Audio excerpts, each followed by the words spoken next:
बच्चों, good morning. हम Thomas Aquinas के बारे में पढ़ रहे थे। हमने पिछले वीडियो में चर्चा की थी थॉमस एक्विनास के कानून संबंधी विचार के बारे में, जिसमें हमने पढ़ा था कि थॉमस एक्विनास ने कानून के 4 प्रकार बताए हैं। फर्स्ट हमने पढ़ा था शाश्वत कानून, जिसको एक्सटर्नल लॉ भी कहा जाता है। सेकंड प्राकृतिक नेचुरल लॉ।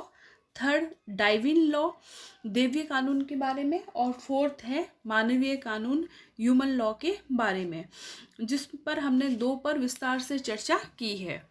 आज हम पढ़ेंगे डाइविन लॉ के बारे में। डाइविन लॉ को एक्विनास ने, जो आपके प्राकृतिक कानून है, उससे निम्न स्थान दिया है। उन्होंने कहा है कि जो डाइविन लॉ है वो ईश्वर के द्वारा दिया गया एक गिफ्ट है, उपहार है। जो भी हम धर्म ग्रंथ पढ़ते हैं, उन धर्म ग्रंथों में जो प्रतिपादित देव वाणियाँ होती है या ईश्वरीय वाणियाँ होती है, वो सब क्या है? डाइविन लॉ है। डाइविन लॉ है। फॉर एग्जाम्पल गीता है, बाइबिल है, जिसमें ईश्वर ने उपदेश दिए हैं, है ना। ईश्वर की जो वाणी है वो क्या है? आपका डाइविन लॉ है। जब मनुष्य का विवेक शून्य हो जाता है तो मनुष्य के कमियों या दोषों को दूर करने के लिए दैवीय विधियों का यूज किया जाता है। यह कानून क्या करता है?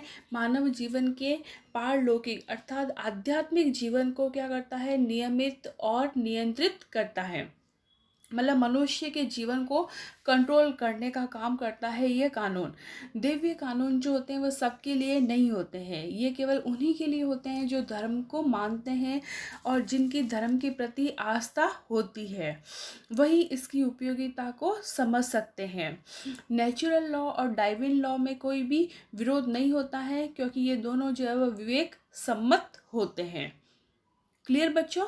दैवीय कानून में केवल यही है कि ईश्वर के द्वारा ईश्वर ने जो धर्म ग्रंथों के अंदर जो अपने उपदेश दिए हैं उनका पालन करना, और वो वही व्यक्ति कर सकता है जो धर्म को मानता है, वही उसकी उपयोगिता को समझ सकता है। यानी कि आध्यात्मिक रूप से जो है व्यक्ति के जीवन को जो है कंट्रोल करना, वो है आपका डाइविन लॉ। फिर हम बात करेंगे मानवीय कानून के बारे में।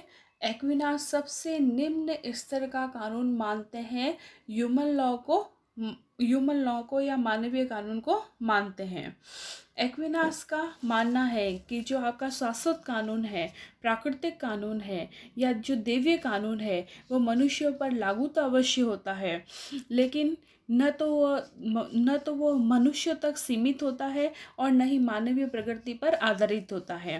कहने का मतलब है कि ये कानून केवल मनुष्यों पर नहीं, बल्कि पशु है, जगत है, जड़ है, चेतन है, सभी चीज़ों पर जो है वह लागू होते हैं।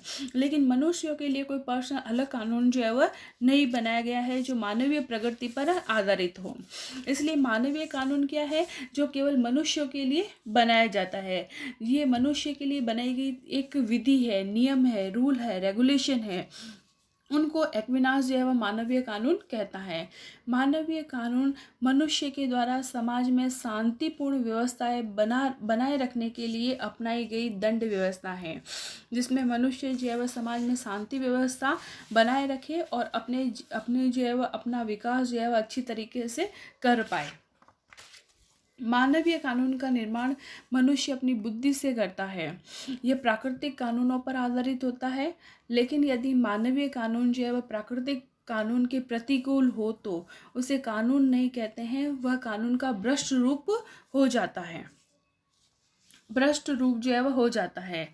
अतः प्राकृतिक कानून में जो है वह कोई भी प्राकृतिक कानून की कोई निश्चित परिभाषा नहीं है और वह अनिश्चित होते हैं, और प्राकृतिक कानूनों में दंड की कोई व्यवस्था भी नहीं होती है, लेकिन मानवीय कानून में दंड की व्यवस्था होती है।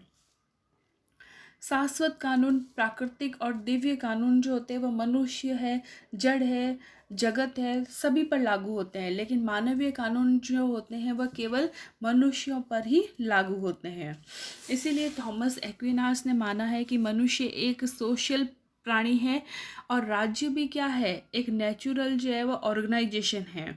राज्य इसलिए भी आवश्यक है कि मनुष्य की बुराई पर रोक लगाई जा सके। मनुष्य अपना पूर्ण विकास राज्य के बाहर नहीं कर सकता है।